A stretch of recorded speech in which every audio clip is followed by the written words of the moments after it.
right. Welcome back. I'm Luke, and you're listening to Luke at the Roost. This is the late-night call-in radio show where you can call in and tell me what's going on in your life. I will give you the very best advice that I possibly can.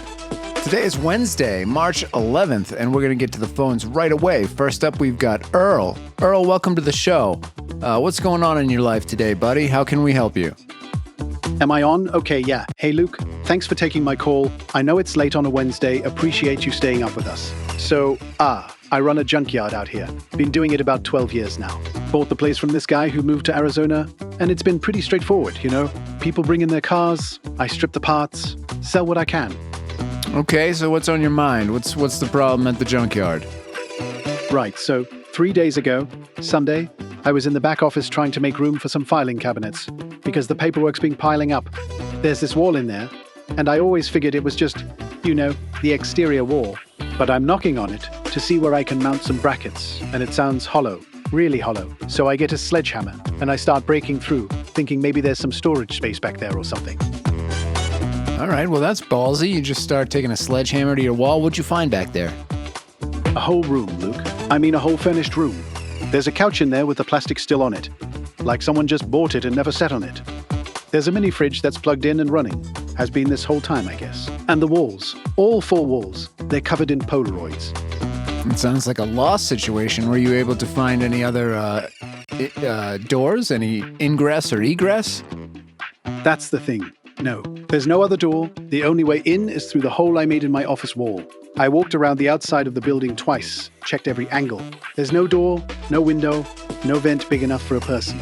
It's just... You never noticed that there was this whole other room tacked onto your building? That, you couldn't see that from the outside? No, that's what I'm saying. From the outside, the building looks normal. The dimensions match up. It's not like there's this obvious addition sticking out. I measured it, Luke. The room is maybe 10 by 12, but when you're outside, there's no extra footage.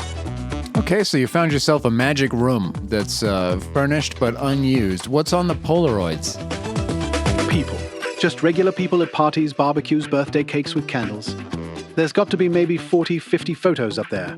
Different groups, different occasions, but I don't recognize a single face. That's a unique situation you find yourself in. Did you find any interesting treasures in there? Is it just the Polaroids, or was there other stuff besides that couch and some Polaroids? There's a coffee table, a couple of folding chairs stacked in the corner. The mini fridge, I opened it, and there's 3 Coors Lights in there that are still cold. Still cold, Luke, after 12 years or however long this room's been sealed up. There's an ashtray on the table, clean, never been used.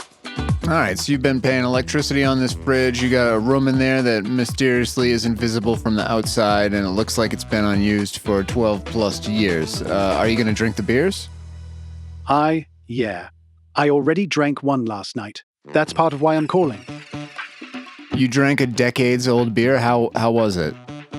That's the thing. It tasted fine. Tasted like I just pulled it out of a cooler. Cold, fresh, no weird aftertaste. And I keep thinking about the other 2 sitting in there. Okay, so what do you think about this room? What is it? Why is it there? Why was it walled off? And what are you going to do with it now? I don't know, man. That's why I keep going back there after I close up.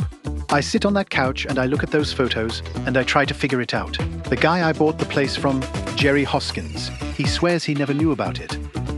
Do you think when you enter the room through the hole that you created in the wall that you also disappear? That your mask cannot be seen from outside? I hadn't thought about that. Jesus, I've been in there alone every time. Yeah, you might want to check that out. You might have yourself a Bermuda Triangle situation going on. You think I should have someone watch me go in? See if I just vanish from their side? Yeah, man. I mean, what happens on the island happened. It all really happened. So if that mysterious room doesn't exist except when you enter it, I mean, maybe neither do you.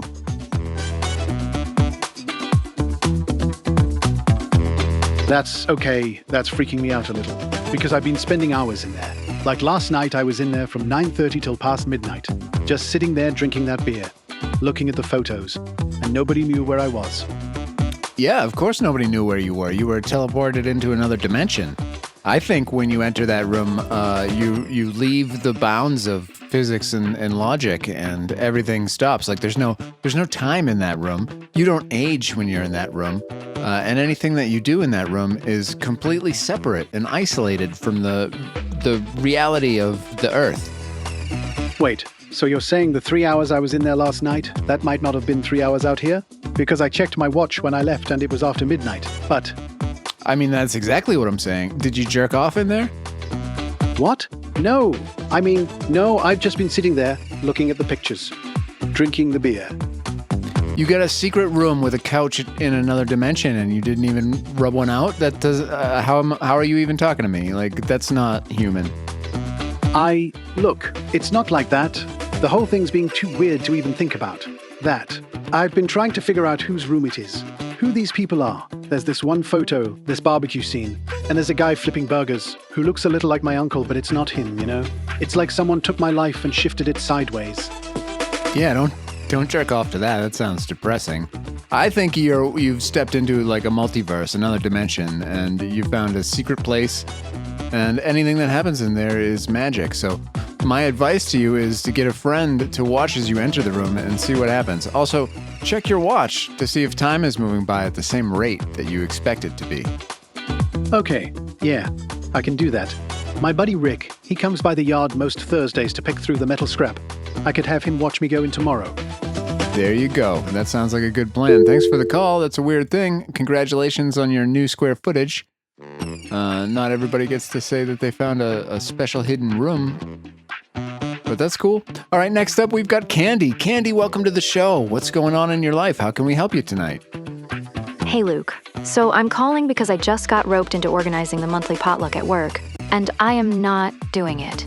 I'm not. These people bring food that should be considered a workplace hazard. Last week, somebody brought tuna casserole that had been sitting in their car since morning. And the week before that, Sharon's enchiladas put 3 people out with food poisoning, but nobody will say anything because she's been at the thrift store for 15 years. You have an employee potluck at a thrift store? Like you have enough employees to do that? That must be a pretty big thrift store. Yeah, it's one of the bigger ones in town. We've got maybe 20 people between the floor staff, the sorters in back, and the donation center crew. Management thinks the potluck builds morale or whatever, but honestly it just builds resentment because half the people don't bring anything, and the other half brings stuff that's either store-bought or actively dangerous. And now they volunteered me to organize next month's without even asking if I wanted to do it. My boyfriend says just bring chips and let it go, but my friend Jackie agrees with me that this is worth pushing back on. Yeah, you don't have to push back on it. Just don't do it. That's it. That's the end of the potluck. And potlucks are the worst. They're the worst thing ever. Nobody's potato salad is fucking good, all right? I know you all think you've got the secret recipe for the best potato salad, but potato salad is gross. Everything that you see at a potluck that isn't store-bought is gross. I'm not interested in anybody's potluck or trying out anybody's secret fucking family recipe for anything. They put onions in everything, and it's never a good idea. Just don't do the potluck. If you want lunch, take everybody to McDonald's. Shit. See, that's what I'm saying. Thank you. Nobody wants to admit that their coworkers' cooking is terrible because it's supposed to be this bonding thing. But it's not bonding when you're trying to figure out if you need to call in sick the next day. And the potato salad, oh my god. There's always 3 different potato salads and they all have that weird warm mayo thing going on because they've been sitting out for 2 hours. Yeah, it's gross, it's inhumane, and nobody should ever do the potluck. If you want to have that bonding situation at lunchtime with everybody, then get yourselves a grill, right? You go down to the store and you buy a fucking industrial-sized box of hot dogs and make up some hot dogs and hamburgers like normal God-fearing Americans would do. Right, exactly. Something where you can actually see it being cooked in front of you, not something that came out of someone's trunk that's been God knows where. But here's the thing, Luke. They're acting like I'm the problem for saying no to this. My manager pulled me aside today and was like, "We need someone organized to take charge." And I said I didn't volunteer for it, and she just smiled and said, "Well, you're perfect for it anyway." Like that's supposed to make it okay that they just assign me extra work I don't get paid for, and now I'm the bad guy if I don't do it, because everyone's expecting it. Well, it's not really a whole lot of extra work organizing a potluck, okay? I know it might feel that way. It might feel overwhelming with your current workload at the thrift store, but it's really not. All you have to do is set up a table and let people bring in their crap. But I think you should show some leadership and just flat out not do it. Don't do your homework. And maybe that will get the point across that potlucks are awful, nobody wants them, and it's a waste of everybody's time. I've been to lots and lots of potlucks, and I will not eat anything at a potluck unless like we said there, it's cooked on a grill in front of me and it's just a hamburger or a hot dog. Even then, I'm skeptical about it because people like to put their spin on the hamburger. Like, you got to try my secret hamburger. No, I don't want anything that is weird or strange or different. Give me a fucking plain hamburger. Well, a cheeseburger, but it's gonna be good deli cheese. I don't want the Kraft Singles cheese on my cheeseburger. That's wrong.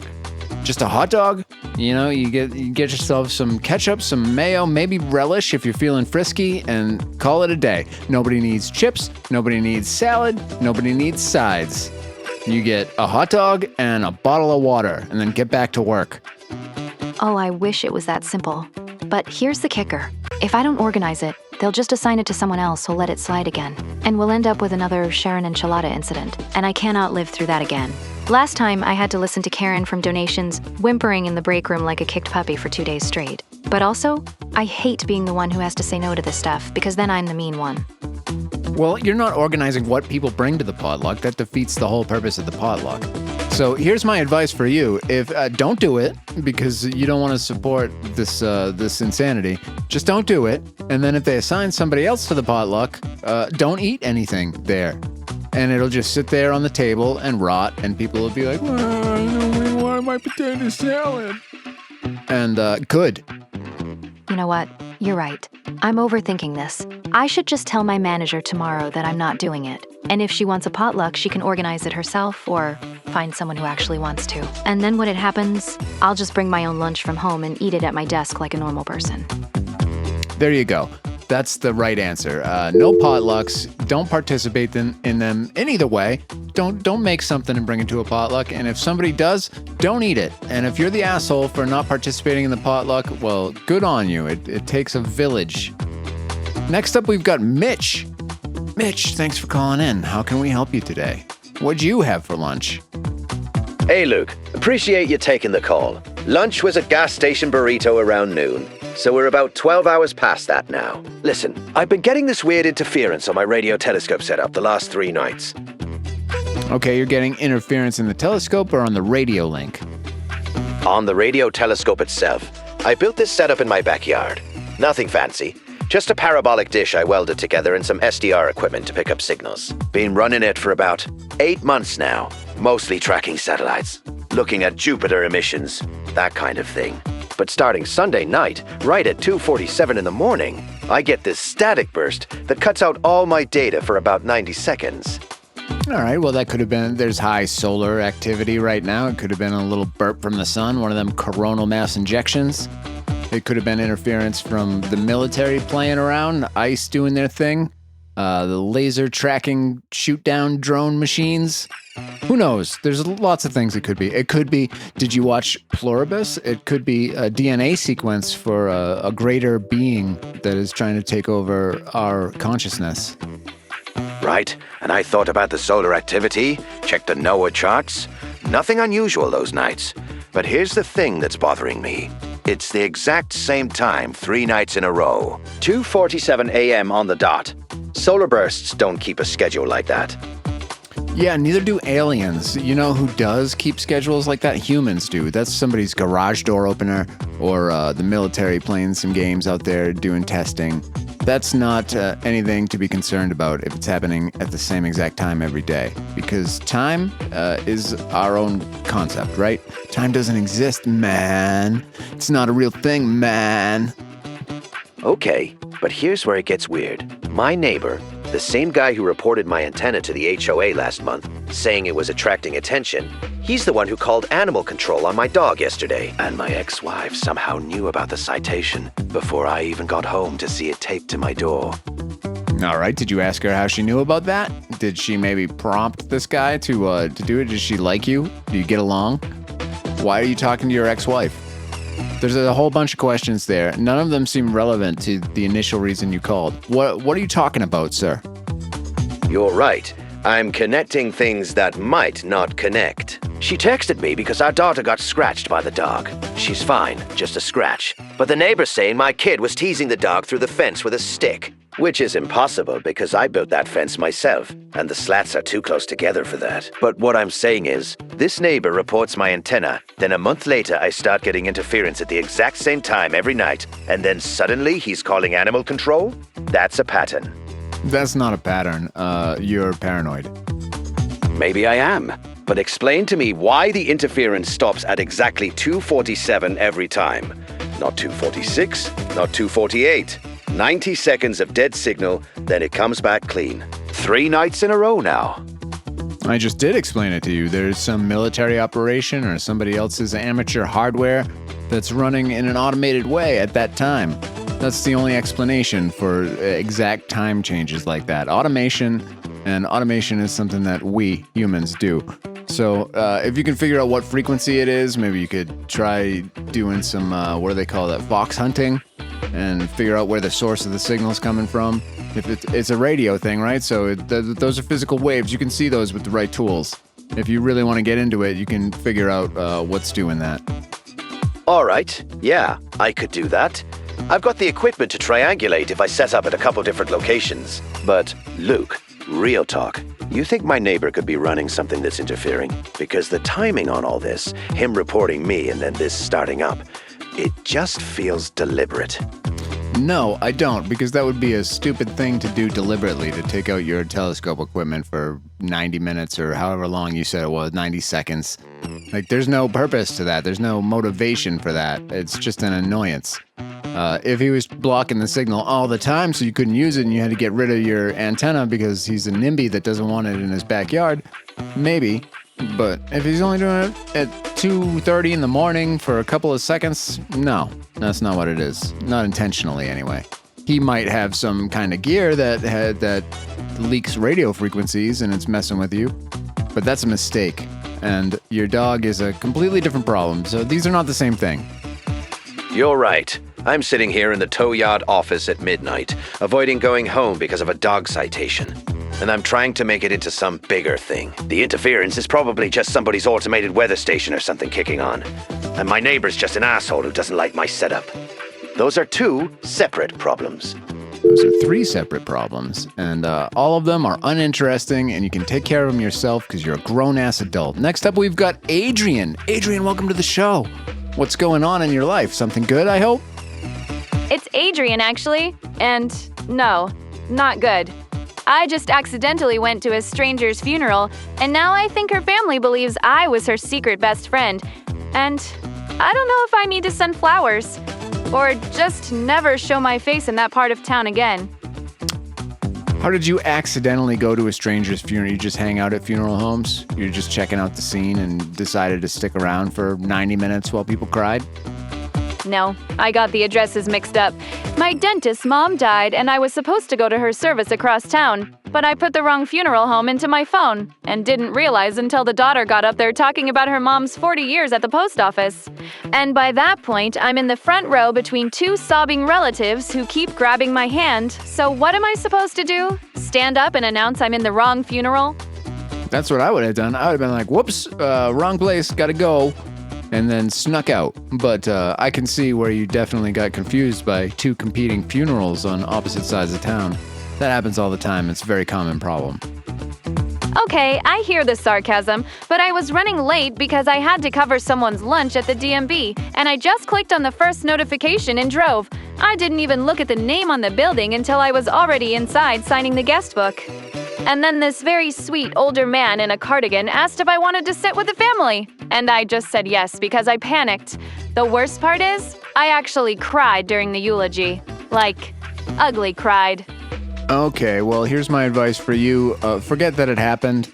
You made a mistake, and you don't owe that family anything, and you're never going to see them again. So obviously, you're in a town that's big enough to have multiple funeral homes doing funerals at the same time. So you don't really have to worry about running into them. That's my advice. This doesn't seem like something worth talking about anymore. Wait, but I signed the guest book with my full name and phone number, and I took one of those little prayer cards with her picture on it. And here's the thing that's really messing with me. The eulogy was genuinely beautiful. Like, this woman sounded amazing. She volunteered at an animal shelter for 20 years. She learned to play piano at 60. Her grandkids clearly adored her. Nobody cares. You can sign that guest book all day and night, and nobody's ever looking through it. That's just a thing that they do, and it sits on that little pedestal when you walk in the door to give you something to fidget with. So don't worry about that. They're not going to send you a card. You don't owe them anything, and all eulogies are beautiful. That's the point of a eulogy. Okay, so I don't think it's interesting that this woman volunteered somewhere and played the piano and that her grandkids loved her. That's every grandmother. So, yeah, you have a wonderful night, okay? No, Luke, hold on. The daughter came up to me after and I said good night. We have to go to a word from our sponsors. Reading is dead. You killed it. But you can pretend you're literate with Scriptdrift, the audiobook service for people who start books and never finish them. We have thousands of titles you'll sample for 11 minutes before switching to a true crime podcast. Our app remembers exactly where you abandoned Sapiens 8 months ago, waiting patiently like a disappointed parent. Scriptdrift uses advanced AI to recommend books based on your aspirations, not your actual follow-through. This month's suggestion, a 400-page philosophy text you'll listen to while doing the dishes and retain nothing. Try Scriptdrift free for 30 days. Use code PRETENTIOUS for 2 months at 60% off.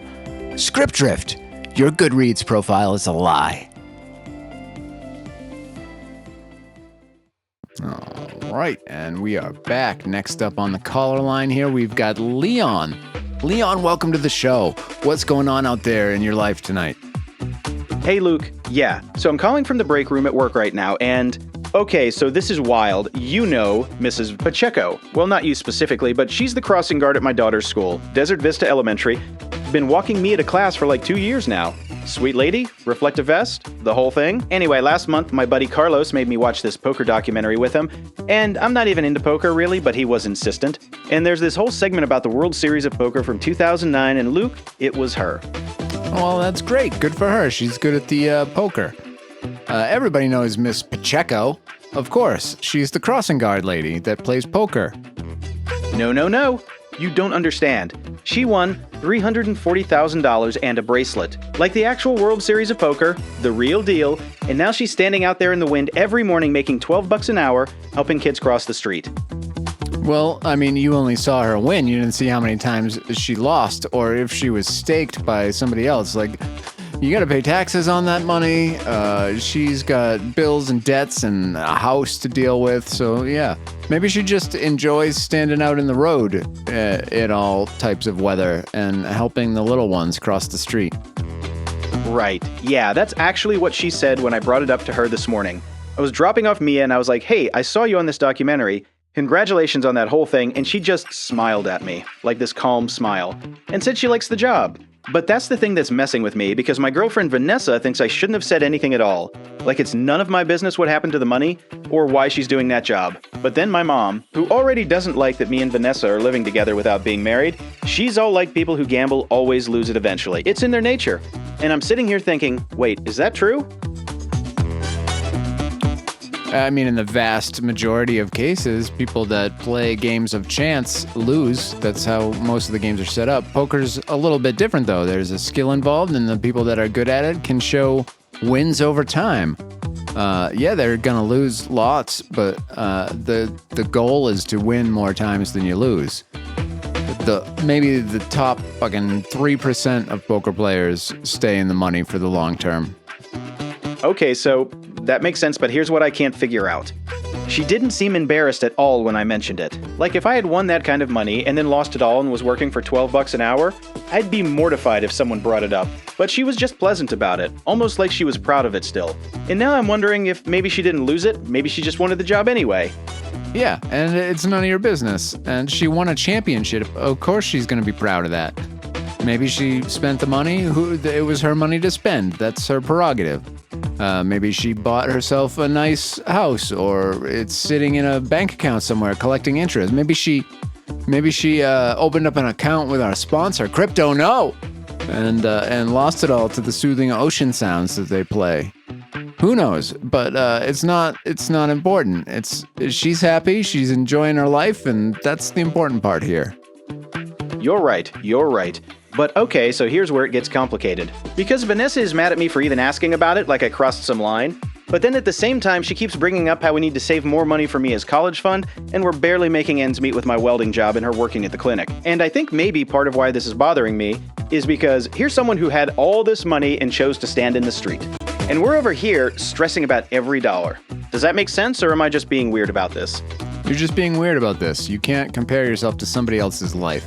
But it sounds like maybe you could ask Miss Piccaccio, or whatever the fuck her name was, for some poker lessons. And there you go. You can invest your incomes in your poker career, and maybe you too can win a $375,000 World Series of Poker tour, of which you'll probably see, what, $200K, and then your family will all come begging like you're a millionaire when you're not.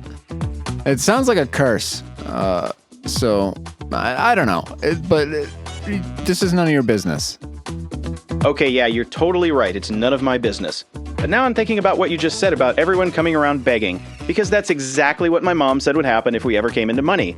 She said Vanessa's family would be all over us, which is crazy because Vanessa's family has been nothing but nice to us. They helped us with the down payment on the trailer, and now I'm wondering if my mom is projecting something, like maybe when she was younger, something happened with money in her family. Who knows and who cares? You're an adult. You don't have to worry about what your mother says, and you're not coming into any money just calling radio stations about other people's lives. So get out there, and if you need more money, change your career or work harder or ask for it. Find a way. And then you can learn how to deal with people that come looking for it. You're absolutely right. I'm sitting here in the break room at 2 a.m. obsessing about a crossing guard's poker winnings instead of figuring out my own situation. That's ridiculous. I appreciate you calling me out on that, Luke. I needed to hear it. Yeah, you did. You did need to hear it. So take care of your own shit and stop looking at what is going on in other people's lives. The crossing guard's happy, the kids like her, all is well with the world. Next up, we've got Angie. Angie, welcome to the show. What's going on? Hey, Luke. So I went to Tucson. Had the birthday dinner with my mom and Derek. Okay, you're gonna have to remind me. Who are you? What was the birthday? Oh, you're the lady that your mom was dying and she wanted to have cake, right? How was the cake? Yeah, that's me. The cake was fine. I brought those relighting candles like I said I would. My mom loved that. Kept blowing them out and laughing every time they came back on. Derek sat there the whole time looking at his phone. Well, that sounds perfect, because you were concerned that Derek was going to be a douchebag the whole time, so that sounds like the best case scenario, and your mom's happy and you fulfilled your obligation. So why are you calling me tonight? Because he cornered me in the driveway after. I was loading up my car, and he comes out and says he needs to talk to me about Mom's care. Says she told him she wants to stop treatment, and he thinks I'm the one who put that idea in her head. Are you the one that put that idea in her head? No. I didn't even know she was thinking about it. She hasn't said anything to me about stopping treatment. Yeah, it was probably the extreme left wing, what do they call them? I'm trying to think of libtards. Yeah, it was the libtards that did it. He actually said something like that. Said the doctors are probably pushing it because of cost, or some conspiracy. I told him maybe Mom's just tired, Luke. She's been doing chemo for 8 months. Yeah, she's old. She got to see her kids have cake together. That was her last wish, and she's had enough fighting. And I think that anybody in that situation should have the agency to make that choice on their own. So if that's what she wants to do, good for her. And if your brother is pissed at you about it, then fuck him. But fuck him anyway, because he was a douchebag pretty much all the time, right? Yeah, but here's the thing. He wants me to go with him to her next appointment, to talk to the doctor together. Says if we're both there, we can make sure she's thinking clearly and not being influenced. Well, maybe that's not such a bad idea, and you can keep him off of them, right, while she discusses her care with her doctor, as she should be allowed to do. I guess. I just don't want to be in a room with him and some oncologist while he accuses everyone of trying to kill our mom. And I don't know if she even wants us there. He didn't ask her, he just decided we should do it. Yeah, well, you shouldn't do anything without your mom say so. She's still lucid, she's still got her faculties, and she can make those decisions on her own. If you want to go, ask your mom if she wants you to be there. You're right. I should just call her and ask. Not make it about Derek at all, just see what she actually wants. Because this whole thing might just be him freaking out and trying to control something he can't control. Yeah, of course it is. And if it's not, then the only way that you're going to know is by talking to your mom. And you should have that conversation anyway. She's dying. It might be one of the last conversations you have. Ask her what she's thinking. Ask her what it's like. This is an opportunity for you to understand what's going through somebody's mind in their final days or hours. And that's a gift. So if you have the opportunity to talk to her now about those important real life things, that's a big deal, and you should take advantage of it. Yeah, I've been avoiding asking her anything real because I don't want to make her sad or make it about me. But you're right, she might actually want to talk about it. Yeah, and if she doesn't want to talk about it, she'll let you know that. But I would guess, and in my experience, people that are there are very much willing to explain what's going on to you because they wish somebody had explained it to them. And it's a special experience that you can have with somebody that's going to actually impart on you some wisdom. I'm going to call her tomorrow morning, before work, and I'll ask if she wants me at the appointment. And I'll ask her what she's actually thinking about all of it. Not what Derek thinks she should be thinking. Well, there you go. That's the right answer, and I wish you all the best of luck there. It doesn't sound like a fun situation, but it sounds like you're all dealing with it the best you can. Now, ladies and gentlemen, we've got to go to another ad from our sponsors. I'm going to be straight with you. I don't know what this product does. The folks at Bunkhouse DNS sent me a script, and I've read it 4 times, and I understand maybe 11% of it. Apparently, your DNS is exposed, which sounds medical. Your queries are being logged by default, which sounds illegal. And Bunkhouse reroutes your lookups through encrypted tunnels, which sounds like something a villain would say in a movie before the building explodes. What I can tell you is this. I installed it, I pressed one button, and a little shield icon turned green. Green means good. I know that much. My internet still works, nothing exploded, and apparently my queries, whatever those are now private, which feels like progress, even though I don't fully understand progress from what. Bunkhouse DNS. I don't know what it does, but the shield is green, and that's enough for me. Okay. And we're back. We're going to change the vibe a little bit, turn down the vibe dial, lower the lights. And we're going to continue with Luke at the Roost, your favorite radio show. Next up, we've got Sal. Sal, welcome to the show. How can we help you tonight, sir? Hey, Luke. Yeah, so, I found a pill bottle in my kid's backpack. My name was on it, but somebody scratched it off with a key or something. These are the oxy they gave me after my shoulder surgery last fall. I thought I had them put away in the garage. Well, obviously you weren't paying attention to where you put your controlled substances, and your kids got a hold of them. So whose fault is that, sir? Hopefully you took them away from him, and you're going to have a conversation about how he got them and why he had them in his backpack before you end up having that conversation at the police station or with one of his classmates that overdoses in lunch. Yeah, no. I took them. I got the bottle. But here's the thing, Luke. I counted them. There's the same number that was in there when I put them away. He didn't take any. He just has them. Well, he had them. You've removed them from his possession, and now you have them. And what you're going to do with them now is put them in a secure, locked container where only you can get to them. And you're not going to have them walking away to the schoolyard because that is irresponsible. And why do you have the oxys anyway if you're not taking them? If you don't need them, they probably shouldn't be hanging around the house because I don't know if you've heard, but they cause problems for people. I know. Look, I had the surgery in October. I used maybe half of them. I kept the rest because you never know, right? Yeah. You never know when your child is going to find them and put them in his backpack and take them to school and give them away to his friends. And you never know when those friends are going to die right there, and you never know when that's going to be your fault. All right. Yeah, I hear you. I'll get rid of them. But that's not... Luke, the real question is, do I tell his mom about this? Because she's been clean 2 years. She had her own thing with pills before. And if I tell her I found these in his backpack, she's going to know immediately they're mine. She's going to know I've been holding on to them.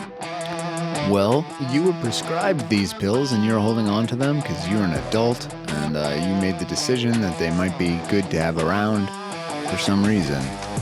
Should you tell the mother of your child that the child took the pills from you and then just walked around with them in his backpack for God knows how long? I don't know. Probably not. I don't know that would help the situation any.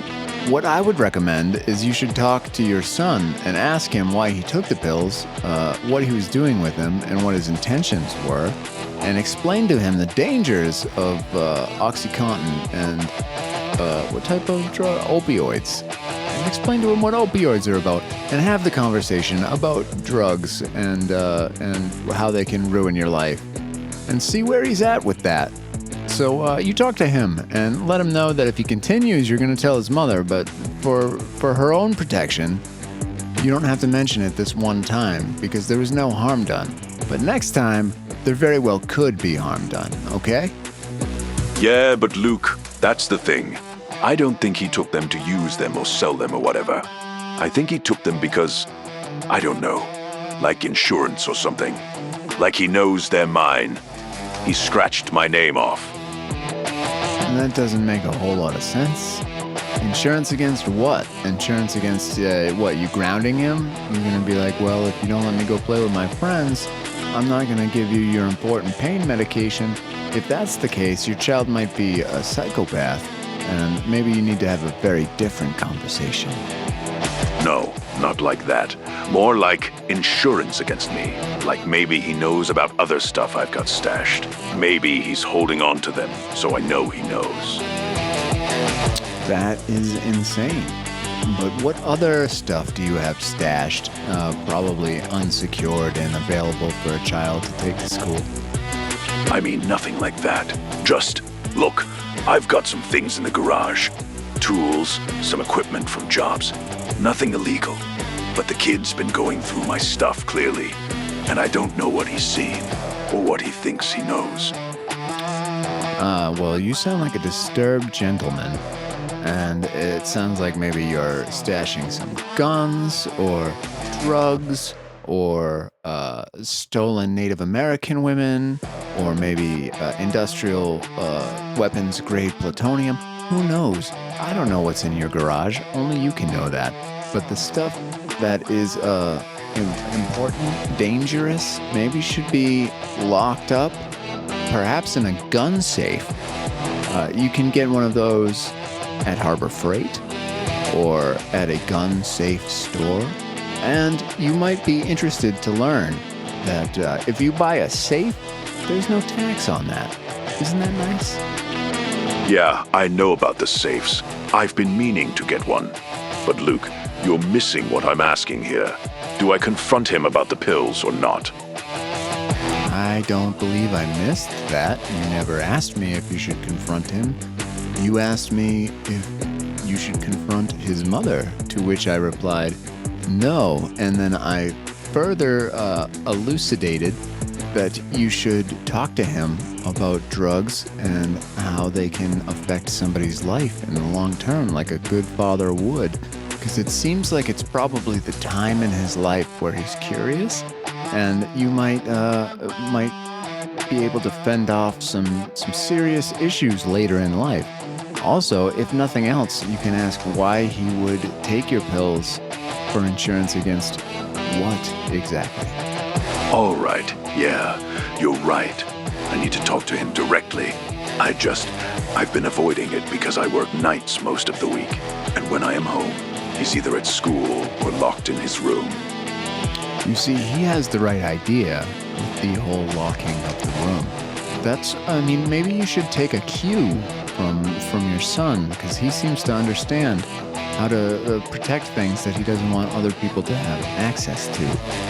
So, I mean, this is another option that might work for you. Instead of locking up your stuff, like your tools, you could lock up the kid, and then you don't have to worry about him getting into your stuff. Luke, come on. I'm being serious here. I get it. I screwed up leaving them where he could find them. Yeah, I get it too. And now you're asking me non-questions about nothing that you already know the answers to. And it's annoying me, but I'm trying to keep my demeanor chill. Because we've changed the vibe. We're listening to this Valentine's Day jazz ballad. And I think maybe you should have a conversation with your son to find out what's going on in his head and be a good dad. And that's the advice that I have for you tonight. So you can either take it or leave it, but we're going to move on to the next caller now, okay? All right. Thanks, Luke. I appreciate it. You're very welcome. We like to do what we can here at Luke at the Roost. And next up, we've got Rita. Rita, welcome to the show. How can we help you today, Rita? Hey, Luke. Yeah. So my cousin just announced she's throwing her third gender reveal party for the same baby, same pregnancy. I already went to 2 of them, brought gifts to both, and now there's a third one coming up at some rented venue in Gallup, with a DJ and a whole dessert bar situation. Well, there's only one answer to that, and it's just don't go. You already went. That's enough. You can't have 3 genders, I don't think. Maybe you can today. I'm not really sure what the rules are currently, but as far as I know, there's 2 of them. And you've already taken care of both. Right, exactly. That's what I'm saying. But here's the thing.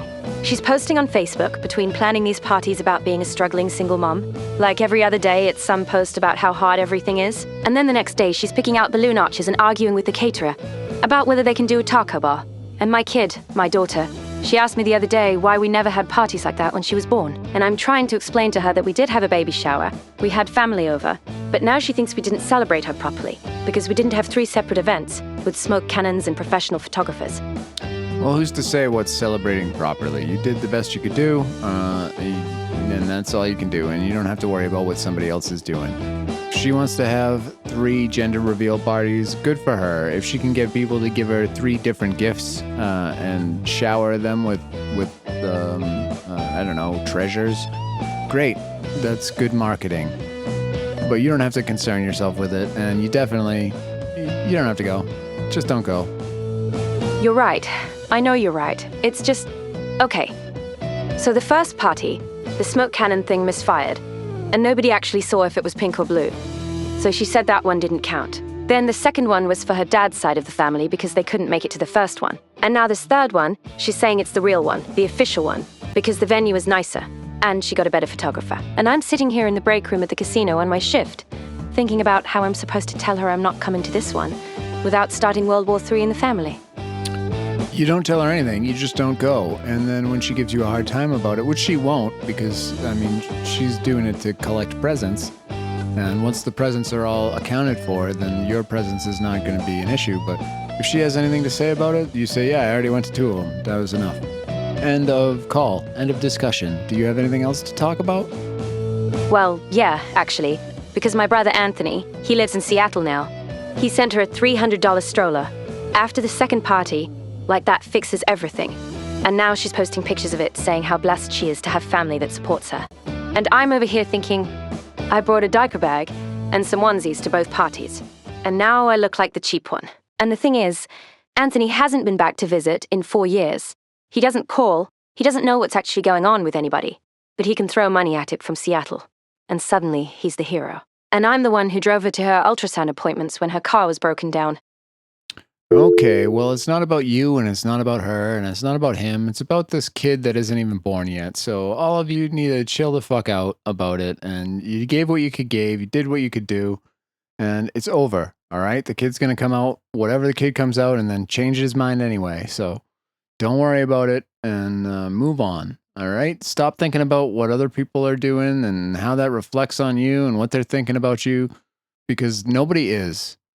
And next up, we've got Clyde. Clyde, welcome to the show. What's going on, buddy? Hey, Luke. Appreciate you taking my call. So I just watched the senior pastor's wife at my church total a Honda Civic in the parking lot, and drive off. I got her plate number right here on a receipt. Champagne Lexus SUV, same one she had at the potluck tonight. I know it was her because I literally saw her an hour ago. I was out there because I just finished leading youth group. We had a really powerful session tonight, actually. The kids opened up about some heavy stuff. All right, so what are you gonna do about that? You gonna rat on her, or are you gonna tell the police, or what? Well, that's the thing, right? I mean, I feel like I should tell someone. I've got the plate number. I saw the whole thing. But this is the senior pastor's wife we're talking about. Is the senior pastor's wife above the law? Is she divine? Is there any reason that she should not be held to the same standard of accountability as the rest of us? No, you're right. You're absolutely right. I mean, nobody's above the law. It's just, look, I'm the youth pastor there. Pastor Mike, he's the one who brought me on 3 years ago. I make $38,000 a year, which is fine. I'm not complaining about the money. I don't care how much you make or what your job is. You saw a lady total a car and then drive away, and you're wondering what to do about that. And my suggestion to you is, first of all, since you do know her, it's go talk to her and see what that was about. See if she even knows that she did it, and give her the opportunity to take care of it herself. If she doesn't take care of it herself, then tell the cops you saw that and give her license plate number, and that's her own fault, okay? There's nothing more to this conversation. You know what? You're right. I'm overthinking this. I'll go talk to her tomorrow, give her a chance to do the right thing. If she doesn't handle it, then I'll call it in. There you go, and call it into somebody else. Don't call it into me, because that is boring and not something that's worth our audience's time. Next up, we've got Crystal. Crystal, you're going to be the last caller for our show, so I hope you got something good for us. What's going on in your life? Hey, Luke. Yeah, I got something. So I'm an embalmer, right? And last week this guy comes in. I'm doing the prep work, and I find a Post-it note in his jacket pocket. It says, Crystal, if you're reading this, I'm sorry about the thing with your mom. You deserved better. You did. I'm sorry about that thing with your mom, too. No, Luke, that's the thing. I have no idea who this guy is. Never seen him before in my life. He's 72 years old. Name's Douglas Kemper. Died of a heart attack. I asked around. Nobody in my family knows a Douglas Kemper. My mom doesn't know him. No, your mom doesn't remember him. Because she gets around quite a bit. That's what I'm telling you, is you can't really be sure who knew your mom in that way. Luke, my mom's been married to my stepdad for 30 years, and before that, she was with my dad. She's not getting around. She works at the DMV and goes to bed at 8:30. This note's dated from 2 weeks ago. He wrote it 2 weeks before he died. Well, I think you're confused about your mom and who she is, because I was with her last night at about 10:30. Luke, you weren't with my mom. My mom's 64 years old, and she's got a knee replacement scheduled for next month. But here's what's really messing me up. I looked him up. Douglas Kemper. Never lived in the same town as us. Never worked anywhere near my family. Did you ever wonder how your mom wore out her knee? I don't. You're really committed to this bit. Anyway, the note says the thing with your mom, like I'm supposed to know what that means. And he's apologizing to me specifically. He knew my name. He knew I'd be the one finding it. Yeah, I actually leave Post-it notes around town for you too, because I know that someday you're going to find out the truth. The truth about what, Luke? Because I'm sitting here at 11 at night eating Circle K sushi, trying to figure out how a complete stranger knew I'd be the one handling his body. That's the part that's getting to me. Not whatever weird thing you're implying about my mom. Yeah, I mean the truth about your mom and how giving she is. Luke, I don't know what you're getting at with this, but I'm telling you, this guy left a note in his pocket. It was folded up real small, like he knew someone would find it. It says, Crystal, I'm sorry about the thing with your mom. Yeah, well, your mom is frequently at establishments that I frequent. Like, she's often at the Lordsburg Glory Hole. She's a frequent appearer down at the old Amazing's sex shop where she jerks off truckers in the parking lot. And we salute her. She gets a lot of work done. She covers a lot of ground, and she's been with a lot of people. Your mom is quite a slut. Luke, my mom volunteers at the church bake sale, and her idea of a Wild Friday is getting the premium car wash. But fine, You want to do this bit? We Sure can is. do this bit. What I'm actually asking you is, do I tell her about this note? Because either this Douglas Kemper knew something real, Or he was confused and thought I was someone else. And if it's real, if there actually is a thing with my mom, I don't know about.